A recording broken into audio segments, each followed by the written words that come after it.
Dangwen e pinje adek mag Kenya, Tanzania gi Uganda nokelo mor e kind johera mag adhula. Ne en tugo mane ochiero ndhadhu mag tuke adhula pachoka ka finals e kind tim mar Morocco gi Madagascar gi Morocco ne oywayo nyaka jatenda riwruok matayo tuke adhula pinje mangima Gian Infantino kachiel gi jakoma tuke adhula pinje mag Afrika Patrice Motsepe. Kata odoko ni Harambee Stars ne othich oko e tielo mar quarter finals, johera mag adhula no chopo kar romgi e alap ma Kasarani. Ranyisi ni Kenya ni kama kare motelo ne tuke mag pinje Afrika higa mar 2027 ma ibiro bagi e pinje mag Kenya, Uganda gi Tanzania.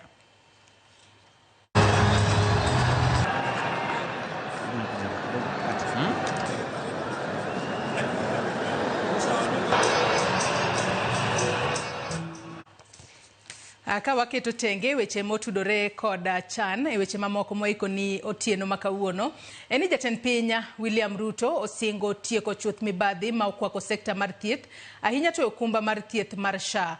Ruto mane loso e kinde nyasi mar sidho bishop manyien e kanisa Kopere e boma ma Kapsabet okoni loro ute thieth kod mayo moko lesen en achiel kuom ondamo magisekao mathoth podi biro.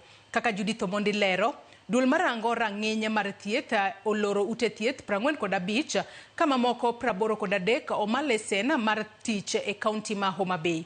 E listino, ute thieth 544 olor ka 454 omalesen kod duol mapuodho rang'iny mar thieth e ute thieth e pacho kae mano KMPDC. Kaunti ma Homa Bay obedo kendo e rameny e listi mar duol marango rang'iny mar thieth e pachoka KMPDC. Duol no oloro ute thieth 45 kama moko 83 omal lesen mar tich e kaunti no ma Homa Bay. Kaluo Homa Bay e kaunti kende ma omeny kod duol mar KMPDC. E listi mar ute thieth manyocha oma orak mar SHA, Homa Bay bende pod ne otelo kaluo. Mibadhi ma okwako okumba mar thieth mar SHA oseneno kuom koro jumbe 2 ka jatend migawo mar thieth Aden Duale laure koni kod kocha gi ute thieth ahinya to mag ji giwegi. Jatend piny William Ruto bende twak mare e kinde alam Kapsabet odiochieng' makawuono opuoyo okang' ma okawo kod duol mar KMPDC ka okoni mano e ondamo madhi konyo e tieko chuth mibadhi ma okwako okumba no. Tumeondoa leseni ya mahospitali 1000 ambao wanafuja pesa ya mambo ya afya. Na hatuondoi leseni peke yake, tutawafuata, watalipa hizo pesa kwa sababu there is nothing as criminal as worse as stealing from the sick. Moko kuom counties man kod ute thieth ma omeny kod KMPDC oriwo Nairobi, Kisii, Mandera, Nyamira kod Wajir. E list no, ute thieth 544 olor ka 454 omal lesen kod duol mapuodho rang'iny mar thieth e ute thieth mapachoka. Jatend piny bende okwayo jopiny mondo mi kik chunygi dikre ndikore kod okumba mar thieth mar SHA ka osingo neno ni okumba ne otiyo kendo chiwo thieth ne jo Kenya. Kwa wale ambao wamejiandikisha kwa SHA tayari watu 450,000 450,000 wamejiandikisha. 51% ya watu wa Nandi wamejiandikisha. Katika orodha ya counties, you are number 12 kwa wale wamejiandikisha. Nataka niseme pongezi, lakini vile vile niwaulize kwa wale wananchi 1880 wa county hii, 450 are registered, bado tuko na zaidi ya 1400 ambao bado. Na mimi nataka muharakishe ndio mtusaidie ili wakati tunapanga mambo ya matibabu tuwe na idadi kamili. Liet mar mibadhi mar okumba ni osemiyo moko kuom josiasa odhiro mondo mi jatend migawo no Aden Duale ogwe tao kendo chiw thuolo ne nonro matut e wi gino ma iwacho ni mibadhi manyodho okumba no, weche ma jatelo no kwedo. Na hata wale wananipiga wananiambia mimi nijiuzulu, wengine wako na hospitali yao nimefunga. Unaona hii dunia hii? Ule ananiambia Duale jiuzulu, nimefunga hospitali yake ngapi? 3. Ile mahospitali 1300 rais amesema tumefunga, sasa mimi ninatoka government printer, tumegazeti. Mimi ni msema ukweli, mimi ninatasimama na haki. Ukumbani ne ochako tiyo dwe mar 11 higa ma okalo, ka nyaka sani mahao jo Kenya milion 24 osendikore kaka jokanyo mar okumbano. Judith Omondi, Ramogi TV. Jatend migao mar thieth Aden Duale owacho ni jogo ma iseyo ni osebedo ka nyodho omenda mar SHA ibiro maki juma manyien. Duale owacho ni sirikal ok bimbe kotol eka ok ndamo mager ne ute thieth makwalo omenda kowuok e aguch SHA. Owacho magi Narok kama ne entiere kod jating ndai mar jatend piny Faruk Kibet. And on Monday, I am taking Monday saa 8, mimi ninapeleka over 180 files to the DCI. Washikwe ama wasishikwe? We will close your facility. We will recover our money that you stole from the people of Kenya. And we will prosecute you. And let me speak to DCI and the office of the DPP. DCI, EACC, DPP. When those criminals are brought before you, conduct your investigations. DPP, you must charge them before courts of law. Wale wanasema tuende ukabila, ati dini iwe ni ukabila, tabia ni ukabila, kukula ukabila. Kwani ukiwa na pikipiki yako na wewe ni Mkalenji na ukose customer barabarani na ni Mjaluo, utawacha kumpeleka utafute Mkalenji? Weche mag somo en ni riwruoge mag jopuonja KUPPET kod KNUT dwaro mondo migao mar somo oro omenda mar somo ne skunde kaka Nyicha gi Singo. Kwayo mar riwruoge gi biro e kinde mabende koro gidwaro mondo twak obedie e wilai manyasani ma itiyo godo e rwako nyinga jopuonjre motelo ne yudo omenda mar somo. Giko ni thoth skunde onge kod omenda ma oromo jopuonjre duto kalure ni laino theko kendo rucho nyinge kata banka giseketo. Kaka Millicent Adhiambo lero, gidwaro mondo chutho ka otamore to migao mar somo oti kod lai manyasani ma duol matayo penj tiyogo kalure ni duol no pok noleo go chapa otas penj ne japuonjre moramora. Juma achiel osekalo nyaka ne yaw skunde pachoka. Juma mane migao mar somo ochiwe singo mar chwalo omenda mar somo ne skunde. Kata kamano nyaka kawuono pod jopuonj rito omenda gi ka koro riwruoge mag jopuonj sundo mondo chwal omenda go ne skunde. Juma mokalo ni Friday ne pesa osechopo skul. Koro Friday mokwongo mono rumo ni Friday ma pesa ne pok ochopo skul. Koro noko wacho ni Friday man. Koro mano lack of clarity mar communication mark from the minister. Miyo koro jopuonj mane skunde ok nyal plan maber e yore mag somo. Kwayo mar chwalo omenda mar somo kata kamano biro kod ng'ur e wilaya manyasani ma itiyo godo e rwako nying jopuonjre motelo ne yudo pesa. Kuom kinde koro, ywak osebedo ni laino ok tim makare kendo miyo jopuonj tich matek e rwako nying jopuonjre midhiero ma miyo skunde ok yud omenda ma opimore kod kwan mar jopuonjre ma gin godo. Ma system mane jok matiyo Ministry mar Education ne tiyogo mondo oma nyithi jo Kenya ratiro mar somo. Gimayo gi ratiro ka gitemo mondo koro giroch data mantie school. Something's telling us they are communicating at the Ministry of Education must sabotage the government programs. And why should that be? Kama wasa timore ni thinda mavalna re bona bene nongo capitation mondo school or inka kadwaro schools better underfunded. Nyaka sani nitie paro mondo miti kod lai maduol matayo penj pachoka tiyo godo poni nemis otamore chuth. The Kenya National Examination Council niga assessment data mag nyithindo from grade 3. They're registered to grade 3. When they get to grade 6, they register for KIPSEA. Madhini mpenyi yiga ni mag grade 9, they register for KJSEA. Why is it that kuchubusa capitation to nyithindo gi kuru unge system? Bende jopuonji wak ni josiasa osedonjore chike mag somo kendo gionge teko mar tamore gik moko. Kanyaka sani, koro gidwaro mondo oket twak ma onywando ji duto mabiro kelo lokruok e sekta mar somo. Member of County Assembly nyalo biro gi nyithindo mopongo matatu. To wacho ni nyithindo gi somo e skul nikech adamiyo gi basari. To in kaka principal mar skul kata head teacher, ionge gi thuolo mar kwero gi ni nyithindo gi podu kwa keto gi kaendi to kwa bi yudo support from the ministry. To kudu nyithindo gi donjo kaendi ka gionge kata gi birth certificate mar piny onego beni obedo. To moloyo e policy mar education. Kwan maendi gima wadwaro nikech onego obed ni somo ok en gimitayo gi jok ma parapara ni kama kaka onego ta.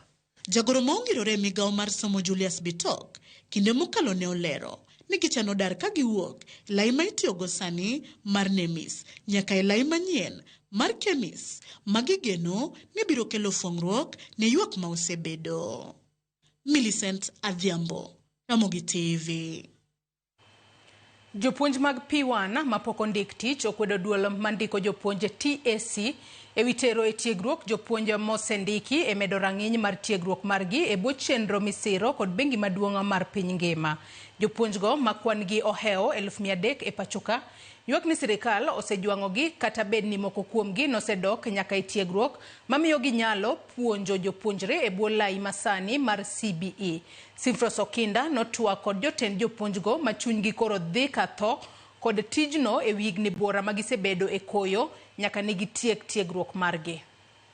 Odiochieng' manyoro tarik 29 ne en tarik mogik mar kawo nonro mar jopuonje mondiki gi TSC manotimo P1 ne ikruok mar medo gi rang'iny mar tiegruok mabiro keto gi kama kare mar puonjo jopuonjre mag junior school e pachoka e bwo chenro misiro kod bengi mar piny ngima kata World Bank. Wach makama kata kamano medo nyuolo liet ahinya kind jopuonje mag P1 manyaka sani pok ondiko TSC kata obedo ni moko kuomgi to nese nyaka medore rang'iny mag tiegruok. Ne gikonwa this prior mane wan jopuonj wadhi motimo gimiluongo ni upgrading ma wan gi barupege e udi ni kwatieko upgrading sirikal dhi ndikowa to gitamore ndikowa nyaka kawuono. Wasetimo upgrading to sani ka koro sirikal koro gikoro nyaka koro jopuonj mosebedo trend jopuonj mosendik gi sirikal ema koro gimiyo chance mondo dhi otim upgrading kendo gichulo negi fee through the World Bank. To wan wan jo mosetrend manotimo upgrading pok ondikwa. Degi consider nikech nitie jomo upgrade to pok okaw gi TSC.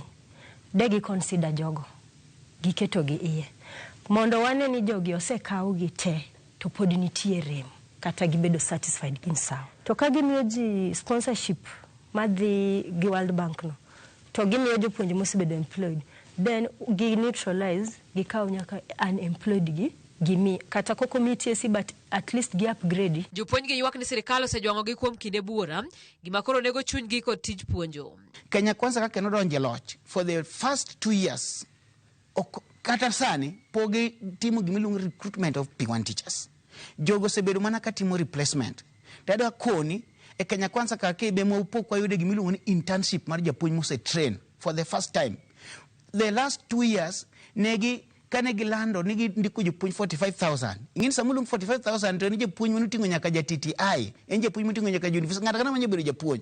Koro gi confuse jo Kenya ni jopuonj sandike. Ada koni for that first year manondike 45,000, jopuonj manondike mag P1 were only 4,200. Laura Kiamba oseteko higni madhi 7 oko ka Eriko Chienga sani kwano higni ma 12 tok tieko tiegruok. Tiyo ka ng'ato no train o high college ka en at 40 years matin ng'ato tiyo kata 5 years tindike to nitie ng'ama no train mano tiyo ka 24 years like me ana tiyo kan 24 years sani ko kan gi 37 years koro idwani mondo achop 45 chako kandika. Surely, is it really fair? Sekta mar puonjo, siasa kod weche mathoth osedonje, gima osekelo akweda e chiwo tije ne jopuonj kaka owinjore. Ibo yudo ni ibo kwaya pesa. To ka onge pesa, ibo kwaya denda. To koro ka stand firm, nikech okidang ibed ni iae piny somo, ka isechopo maduong' kama kokidwa ketho dendi ne tich. Abro wacho ni obedi. Komigi to gimiyo jo siasa mar loyal to them. Komigi to ging'iyo ni in kor gweng' kumia ene wuoru ne nango. Ka wuonu nigi title ka in chief moro tibiro bedo considered. To ka in nyathi ng'ata kata mane wuonu ok en gimoro amora ok mi. To komigi be giwuondo ni ogikaw to gin gi brokers jolwetgi. Ima biro koni idwaro barua ker in 200,000 adhi aomni. Ka in 200,000 timi. To ka onge tinindo ng'ano kamano. Jopuonj gi koro dong mana ka gwonyore gi pado e skunde mag ji giwegi ma ok rang ngima jopuonj kaka dwarore ka gikwayo sirikal mondo resgi kapok chunygi otho. Kama wabunge wabede, David Ouma Ochieng, bunge ma Ugenya. Kanyema koma jo wabunge ma Kiambu bebede. Gia malo gi fight nwa mondo jo Nyanza jo P1 ma Nyanza ma pok ondiki jopuonj. Jagoro maduong' mar NAT e kaunti ma Kisumu David Obuon wacho ni sirikal osebudho ahinya kapok ondiko jopuonj mag P1 gima sani koro sando ngima jopuonj go. As we wait for the government to give us proper way of employing these teachers, already we have a solution, which is retirement, replacement, deaths, dismissals, resignation and transfer of services. If we do this, at least we shall be having teachers coming in with new ideas. Piny Kenya niko jopuonj mag P1 ma 300,000 ma nyaka sani pok ondik tich. Simfros Okinda, Ramogi TV.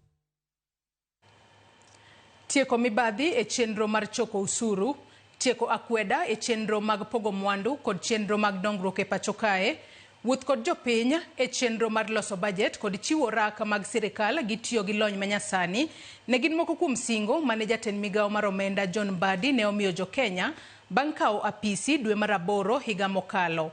Higa achiel bang'e, bende singo makamago osechopo kare kose ywak winyo koro opogore. Jafambo marwa mar siasa Chris Owino ne obet piny kod Mbadi mar yudo duoko.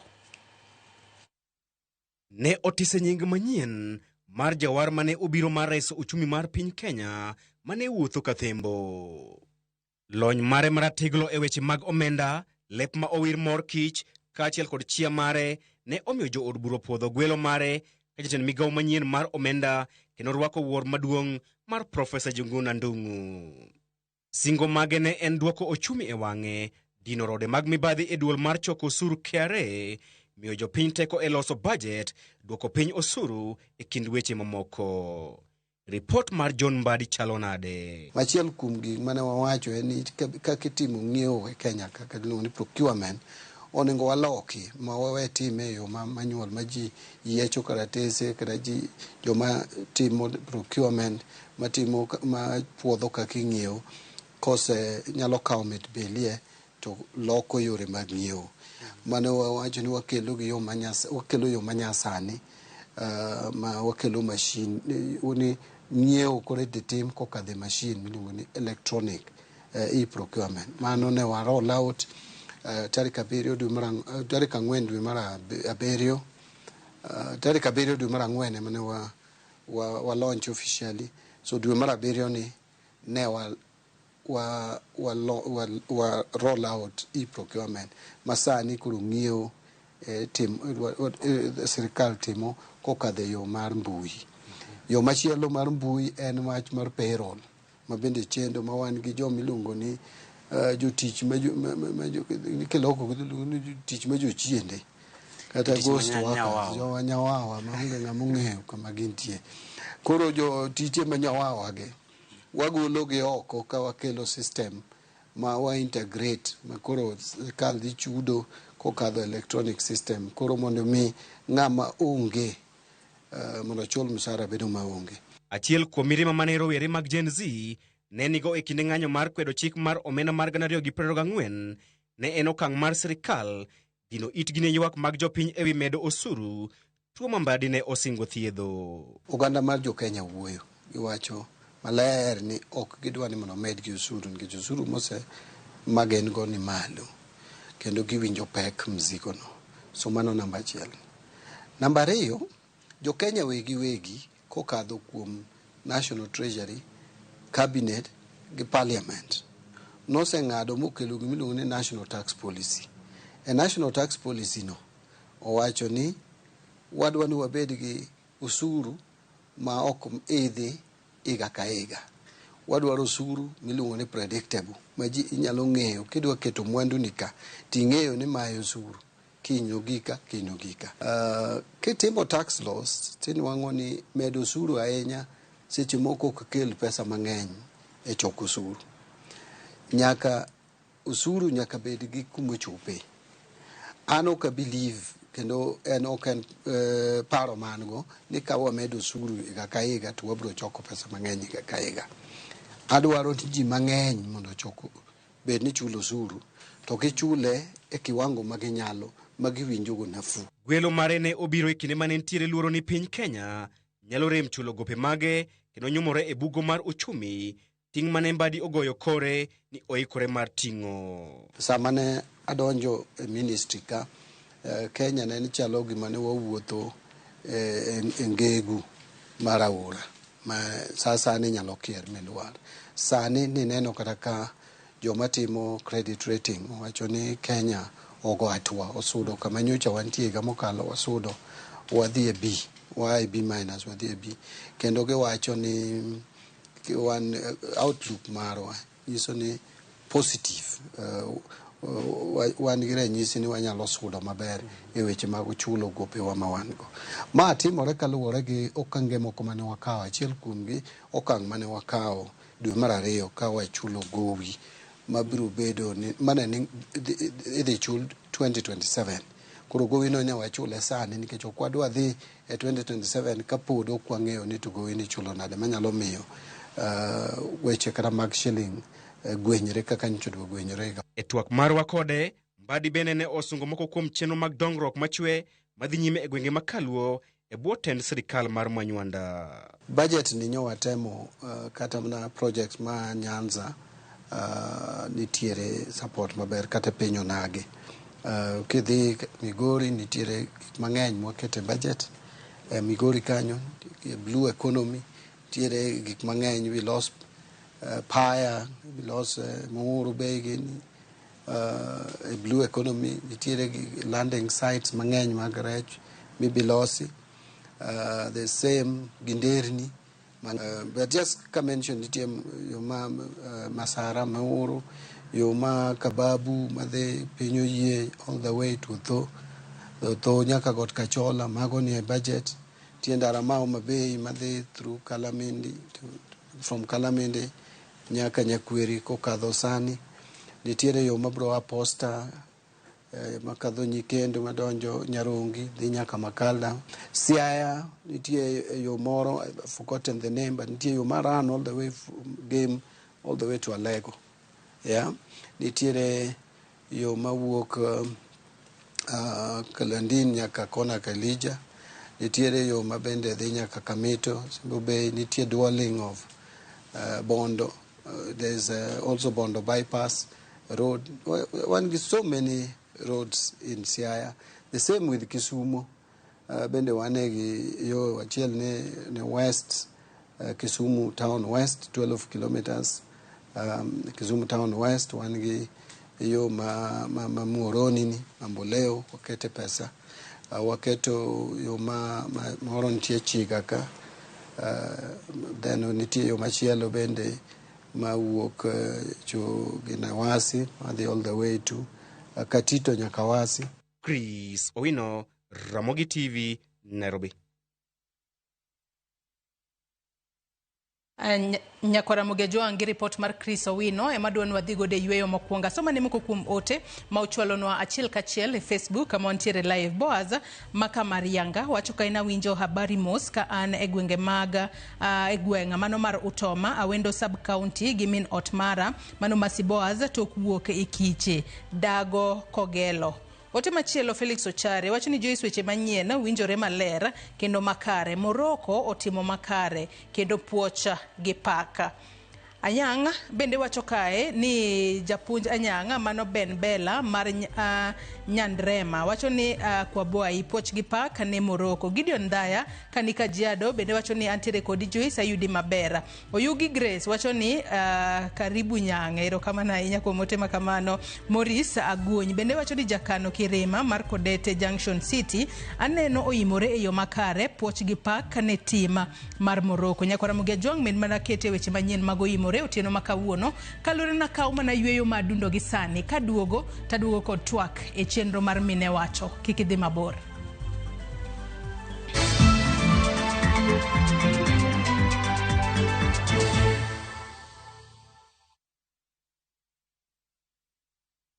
Citizen Joe, home of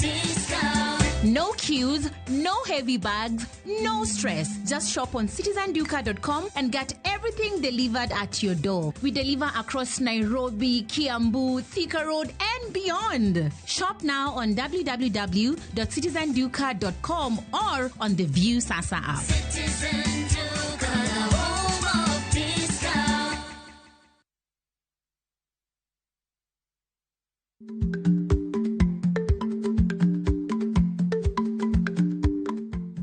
Icha gweno to ichao gwang'. Matiende ni, kapok ing'ado bura ewi wach moro amora, kuong inon ng'ama rach.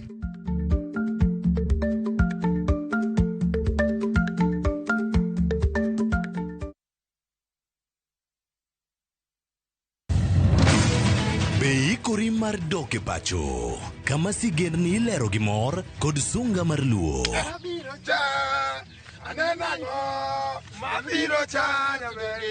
Chakre weche hera mamulo chuny, anyuola, timbe machon, nyaka sigendni madongo mag kit anyuolawa mapakowa. Magi ok gin mana sinema, magi gin sigendni magwa. Ka oko mana chikni, emomiyo koro sani wabedo kaka familia. Kar nyamerwa, dak efore to wantie. Dhok ma wawacho, koko mag nyierowa, kit luo kod sigendniwa nenore ayanga.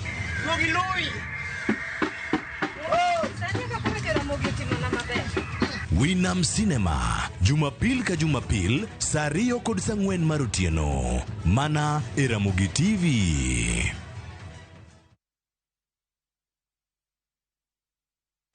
Saa zingine mambo kupata bila plan. Gas ndio imeisha, landlord akuache upumue, mtoto ni mgonjwa na bado ni mid-month. Usijibox kwa noma.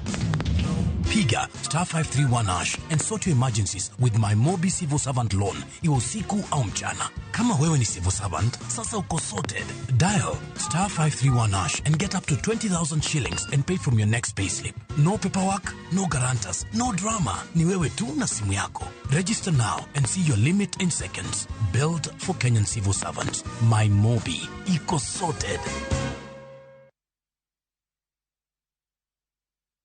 Introducing Wigo, your trusted ride. The ride with the most reliable, verified, efficient and transparent drivers. With fabulous cashback incentives for passengers, each trip on Wigo feels like an upgrade. Download Wigo from Play Store or App Store or SMS Wigo to 20425 and ride with confidence. Wigo, let's go.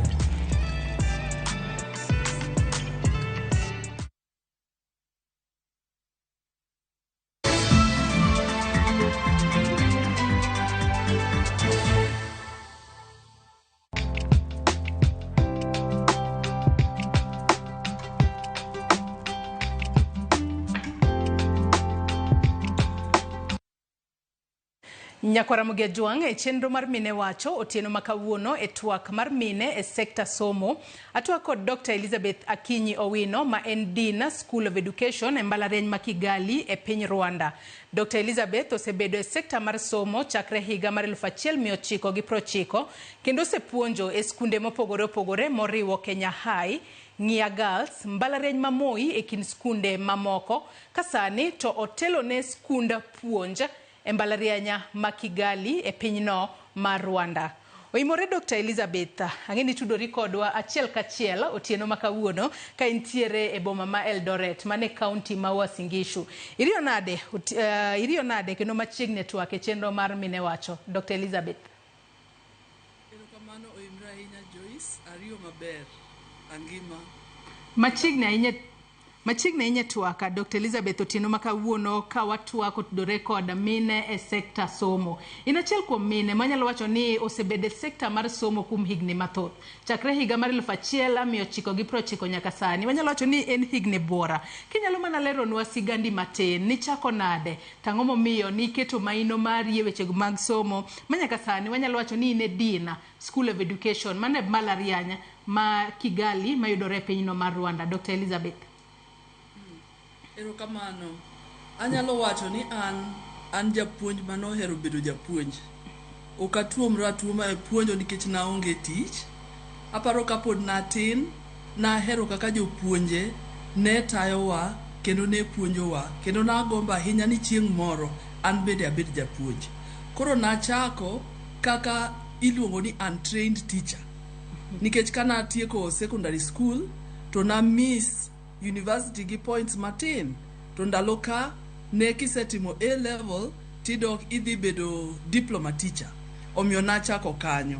Achako ka an Kagumo, adoga transfer abiro Moi Teachers, atieko kanyo mapuonjo eka dok somo ma medra apuonje secondary schools mopogre opogre eka bange to kase medra maber mabedo motegno tadhi Moi University. Kaeto bang' Moi kase bedo matin ta aneno ka okasuda ahinya, okasud piyo piyo. Amoko jibiro ato kato kala to dhi. Emane osiepna moro oro na link mar jo Rwanda University of Kigali ne gidwaro Director of Quality Assurance. Koro nadhi kuro kaka Director mar Quality Assurance. Kase tiyo higa achiel taparo ne giyudo ni an nyako mochwiny. Magi wacho ni kae kodi setiyo kata sama wuoyo koduni an gi kofiche ariyo. Pod amako Quality Assurance Director nikech gimanyo ng'ato mondo kaw kanyo to ne gineno ni achwiny ahinya e education mondo abed dean e school mar education. Ilero kanyo makare ahinya Dr. Elizabeth kendo nyiso wasigandi kaka ni chako mos kata bedo ni nok yudo points mago mane nyalo miyo idonje mbalariany director chunyi ok notho kendo nomiyo iketo maino mari bitimo gino mani hero ma en puonjo mondo mi ne nin bendi puonjo joma moko. Kata kamano ng'eni kaka ng'ano mamiyo wanyalo wacho ni in kaka Elizabeth nyalo bedo ni gin challenges kata chied nade kaka mage ma iseyudo e yori mar tich. Wacho ni chako mos ma giko ne ichope mbalariany mano mar Moi ema ng'ato noro ni link idhi e pinyno mano mar Rwanda e University of Kigali bedo Quality Assurance ng'amo chung ne Quality Assurance kama bang'e oketi Dean of Education. Kata kamano gin challenges mage misekale kaka ng'ama miyo ahinya nyaka isudo malo mos e rang'iny mar telo nyaka kumichope gi sani. Dr. Elizabeth.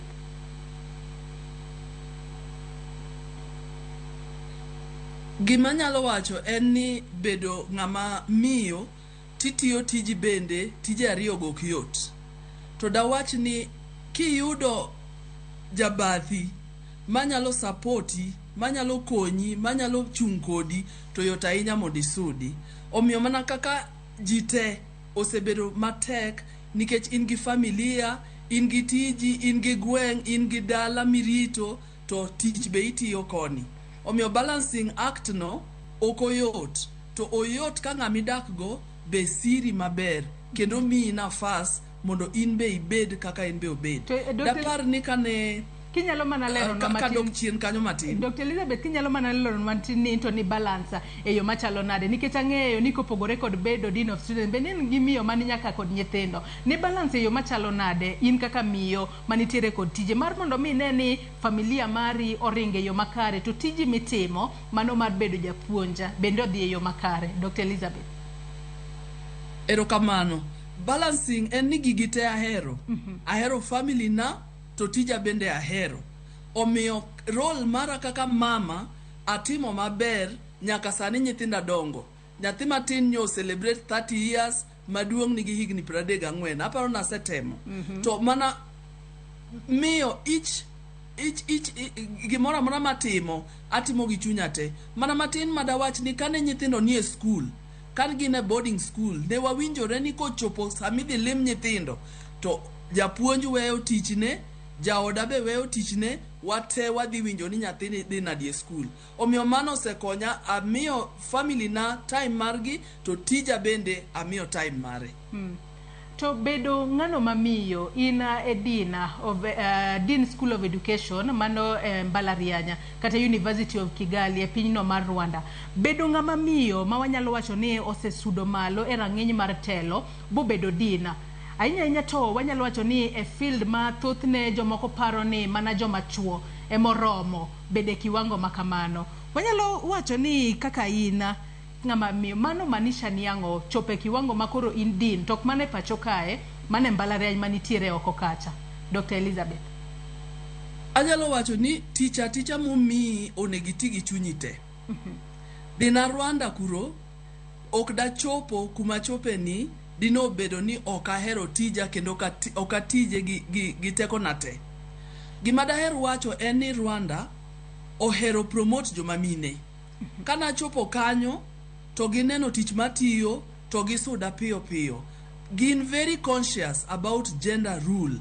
Kendo iye kacha kaki wacho chuo sudo mapiyo molojo mamine. Classification madin mawantie no gin chuo lilo. Ane mama kenda. Koro an mama gi chuo moko. To amor ni ayudo opportunity no nikech nasomo kendo an gi certificates ga.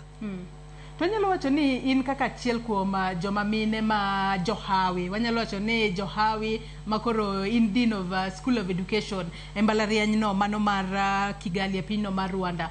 Gin wanyalo wacho ni gin riekni mage kata lony mage ma ahinya joma mine kelo e kinde ma omigi thuolo mar mondo migi bed telo. Obed e sekta no mar somo kata e telo, wechego mag telo generally. Dr. Elizabeth.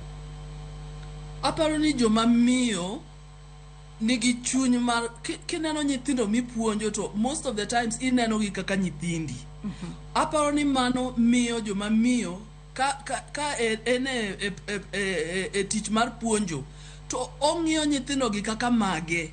Kineno madwa bayo tidwano duogi e yo nikech ineno nyathini kanyo. So that nurturing, one naturals. Gimoro amora momi tidwani mondo o reproduce, mondo grow, mondo bed gi teko. Mano gweth ma Nyasaye omiyowa.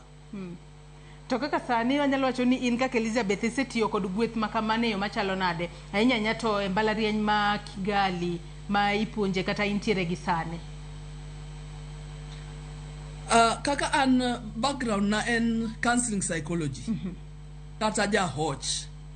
Aseyudo kamano osemiya teko nikech kapuonjo nyithindo tang'iyo gi wang' mar jahoch. Anyalo luongo gi, nitie sama akwiny kaka japuonj, nitie bende sama ajahocho ma nyathi nyalo biro ira mapimna gima chande kendo anyalo wuok oko ma konye kaka nyathina. Yes.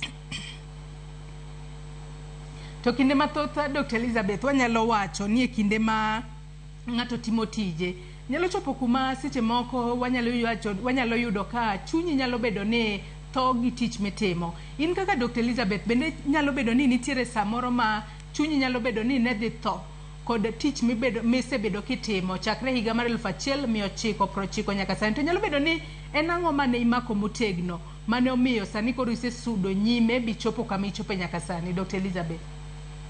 Anyalo wacho ni anana kaka ng'ata omiyo an be chunya nyalo tho, especially ka itiyo matek to kisudi to jok moko achien to sudo.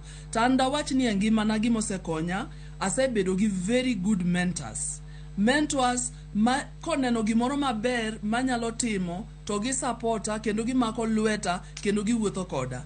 Mano osebedo one thing ma Nyasaye nomiya. Kamoro amora madhiye apok ayudo ji ma konena to neno gima antiego to mako lweta to wuotho koda. To wanyalo wacho ni ahinya nyaka wang'iyo kata e pinyno mar Kenya. Wacho ni pinyno mar Rwanda wanyalo wacho ni en pinyno ma seche moko jiwa ahinya wechego mag neno ni joma mine bende osudo malo e telo ba gichopo gino miluongo kanyo kod dhongere ni 2/3 gender rule. To pinywa mar Kenya kae Dr. Elizabeth iparo ni ere kaka seche moko inyalo ket wechego mag somo mar mondo mi jogo ma nyithindo manyiri matindo kaachiel kod jogo ma mine bende chopa ne kiwango moro mamalo ahinya nyate wechego mag telo. Dr. Elizabeth. Gima nyalo wacho ni pinywa kae ber, Kenya ber. Kendo Kenya nitie gi joma tiyo matek. To gima rach gi Kenya ni nyaka ing'e ng'ato kinyalo sudo. Wan gi nyiri mang'eny, wan gi ji mang'eny matiyo matek, to kok ing'e ng'ato manyalo mako lweti machori kata nyisi ni kae nitie opportunity, to ji mang'eny inwang'o ni obeta nikech gionge gi ng'ato. To jok moko bende sudo so quickly, samoro gionge kata gi otase ma ng'ato onego bedgo, to nikech gin gi ng'ato gisuda to gidhi mbele. Mana gima na akama cross kan Moi University. Ji mang'eny nigi papers, ji mang'eny nigi qualification, to nikech ionge ng'ama nyalo mako lweti idong mne class. Ini puonjo tinono. To jok moko achien to puonjo to kata ko puonj kata ko non kakitimo to kali to bedo boss mari. To nyaka sama isechopo sani nikech wang'eyo ni kinde mathoth kata kinde ma ng'ato dongo bed ng'ama miyo bed ng'ano madichuo nitiere kaka wanyalo wacho ni gin wechego mago mag anyuola kaka anyuola nyalo bedo ni passive ng'ato wechego mag wanyalo wacho ni societal norms. Ere kaka ina kaka Dr. Elizabeth ni temo man mondo mi navigate obed wechego mago mag societal expectation kata wechego mag cultural barrier inyanya to gisani makoro okine pacho ka intiere piny moro idil gode yo machalo nade. Anyalo wacho ni mago nitie. Mago nitie nikech mondo an at my age awe dalana nadhi e piny mawendo adhi tiyo kuro oken gima yot. Nitie ji mang'eny mane nyalo kata wacho ni jaoda ni iwe dhako wei e kako wei. To nikech wang'ere kendo wadak in a way ma wa support each other kane nyithindo tindo ne a support jaoda modhi mosomo. Koro nochopo kama koro an emonego bed ni abiro malo. Dawach ni support maseyudo kuome oselona cultural norms kata societal norms nikech ka in gi kwe ot tinyalo timo gik mang'eny to ka ionge kwe ot teka gik moko ma ji wacho outside gi expectation gi barriers ma ji oketo ni nyalo miyo tek mondi idhi kata mondi sudi. So anyalo wacho ni aseyudo kwe malber kwe manyalo miyo adhi nyime kata agerra kako nego bedni Nyasaye ne dwaro kuoma. Watieko twak marwa otieno makawuono Dr. Elizabeth. Wachni mogik ainya to ne nyithindo manyiri matindo kata joma mine matindo ma ahinya gin bende seche moko gin jopuonja gipuonje skunde mopogore opogore piny Kenya kae wanyalo wacho ni jopuonj kinde ka kinde nitiere kod ng'ura kata ywak mopogore opogore. Jip mane minyalo jiwo godo nyithindo manyiri kata jopuonja manitiere pacho ka inyanya to mago masche moko de gom ni gin bende gisuda ne malo gidha ne ngas inyanya to mar somo mar mondo mi gin bende chieng' moro gibed mana din kaka ina. Dr. Elizabeth kawatieko. Daher chako gi nyithindo manyiri. Dapar ni minwa nonyuolo wa nyithindo 5. Parents wane onge gi gimoro malich ahinya. To mama nohero wachonwa ni ng'ama nyako ber gi kikapu mare. At that time nokwang'eyo ni kikapu mare omin ang'o. To bang'e ne wayudo ni kara kikapu mari en giri mitiyo obed sombo obed tiji giri mitiyo mimako ber moloyo mar ng'ato. Omiyo daher jiwo ji kata jopuonj ni gerri at your level. Kiki beda ni in niseyudo certificate mokwongo ibet go.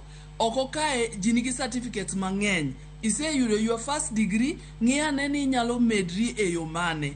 Ki medri kendi medri iwacho ni opportunity ko meet preparation then there is success. To ki beta to ionge preparation to kata opportunity ko biro to knyal kawi nikech ionge gimidwaro ni bedgo. Erokamano enya Dr. Elizabeth Akinyo Wino kuom kawo thuolo mar otieno makawuono mar mondo mi bed koda e twaka e chenro mar mine wacho otieno makawuono poch kachiel kod paka e tich makare ma itimo e mbalariany no mano mar Kigali e pinyno mar Rwanda. Nyasaye mar mondo mi otelni e kinde ma idhi mbele kod tich makamano kendo erokamano ahinya kuom jiwo joma nyiri kachiel kod mine e chenro mar mine wacho. Nyakwara Mugia Jwangi kanye mwachopo godo e giko mar twak e chenro mar mine wacho wakawo mana yuyo madundo gi sani aduoga dhi mbele kod weche manyiena mago imore kik idhi mabor.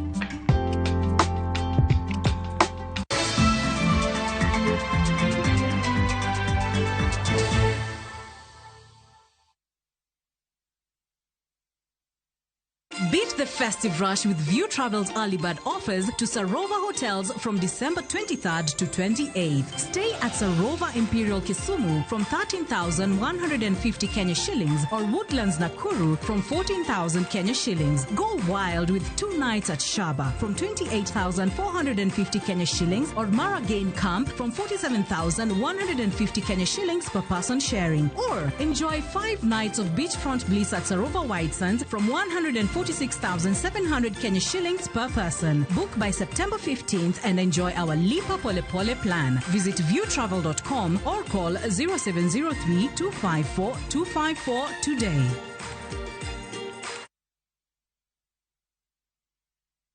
Nyakwara Mogi. Kenya Eratiel. Raila has a space to say what Gima Jakom Dwawacho. The opposition, nothing like a Supreme Court. Oliet Yakораmogi.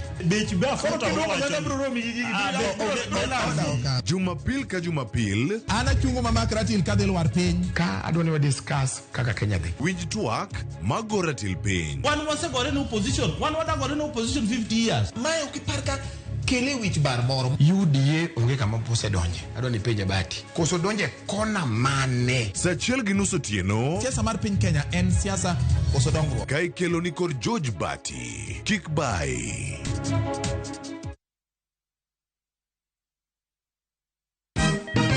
Siku njema huonekana asubuhi. Kabisa Anuari amangana gao. Seti him. Chamige. We museo. Kenya nzima tunasema jambo Kenya.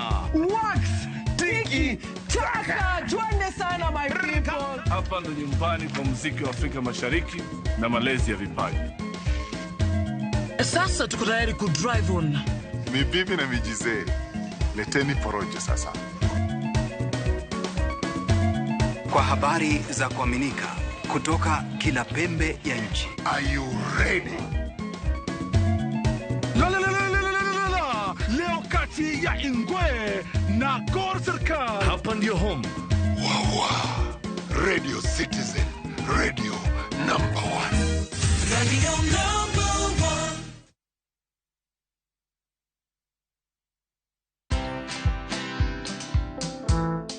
Lete kifungu. Lete kifungu. Anafanya kazi na kwa hapa. We mama wenda sako. Leta kibungu. Leta kibungu. Leta kibungu. Rada bro. Leta kibungu bro. Tulia bro, tulia. For me, I feel like this is the best time now, Brayo, to tolerate element. At least to kuona venye unakaa bro.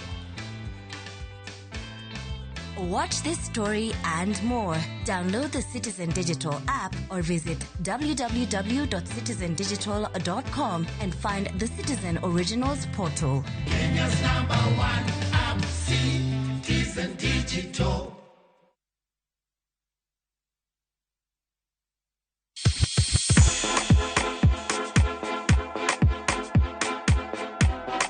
Be isei korine miel. To bendi sei korine tumbe mamit manyel manyasani. Wakelo ni mixes malit kabisa kod miel manyasani. And of course ngeso kangeso nyakumga jumta Krista Mwena nyaka sauchieza. Cheki melanin top imeweza. And of course Hilo bwana. Chendro N. Londa Kumar.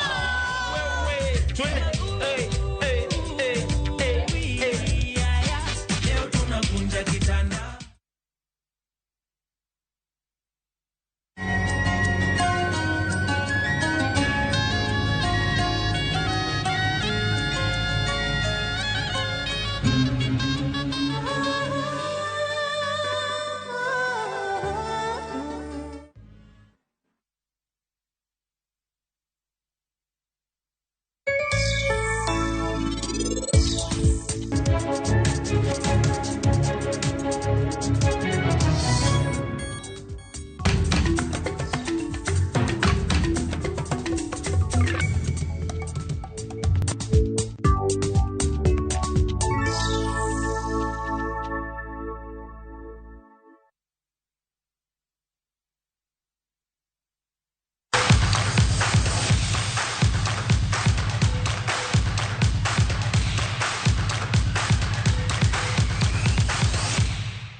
Gonde ariyo manolo gi Joao Pedro kod Enzo Fernandez okonyo Chelsea yudo points adek e tuke mag lig maduong' mar adhula piny mar Ingereza tok loyo Fulham gonde 2-0 e alap ma Stamford